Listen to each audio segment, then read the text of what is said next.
RG Kar medical কলেজে মহিলা ডাক্তারকে ধর্ষণ ও হত্যার প্রতিবাদে এবং দোষী ব্যক্তিদের ফাঁসির দাবিতে জেলার প্রতিটি ব্লকের সাথে সাথে আজ শনিবার বিকাল 4টার সময় বড়াবাজার ব্লক তৃণমূল কংগ্রেস কমিটির উদ্যোগে বড়াবাজার ব্লকে ধিক্কার মিছিল বের হয়।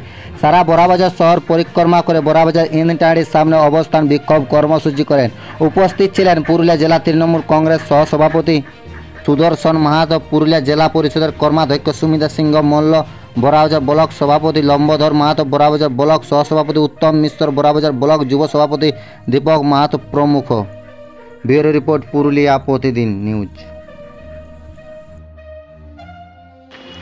আজকে আমাদের মূলত মৌন মিছিল নয়, আজকে আমাদের একটা ধিক্কার মিছিল ছিল সিবিআই এগনেস্টে এবং আমাদের ধর্ণা মঞ্চ ছিল। আপনারা জানেন যে গত 9 আগস্ট আমাদের কলকাতার আরজি করে একটা নারকীয় ঘটনা ঘটেছে। ওই দিনে আমাদের মুখ্যমন্ত্রী বিবৃতি দিয়ে বলেছিলেন এবং কলকাতা পুলিশ 12 ঘন্টার মধ্যে দোষী ব্যক্তিকে কিন্তু অ্যারেস্টও করেছিল। আমাদের ন্যায় বিচার এবং এই আইনকে নতুন করে তৈরি করতে হবে। এই যারা ধর্ষণ করছে তাদের বিরুদ্ধে নতুন আইন আনার জন্যে, এবং আজকে 19 দিন সিবিআইয়ের হাতে তদন্ত পাওয়ার পরেও তারা এখনও কোনো কিনারা করেনি, যার জন্য আজকে আমাদের প্রতিবাদ মিছিল। এটা কোনো সিবিআইয়ের এগনেস্টেই ছিল। বর্তমানে এখন কি চাইছেন? আমরা বিচার চাই, আমরা তিলোত্তমার বিচার চাই, দোষী ব্যক্তিদের ফাঁসি চাই। মূলত যে নতুন আইন প্রণয়ন করতে হবে এবং বিজেপির যে তোতা পাখি সিবিআই, তাদের কিসের ভয়? তারা দোষী ব্যক্তিদেরকে এখনও খুঁজে বার করলো না কেন? এটাই কিন্তু আমরা কেন্দ্র সরকারকে বলছি। আর সুমান মিশ্র, বড়বাজার ব্লক তৃণমূল কংগ্রেসের সহসভাপতি।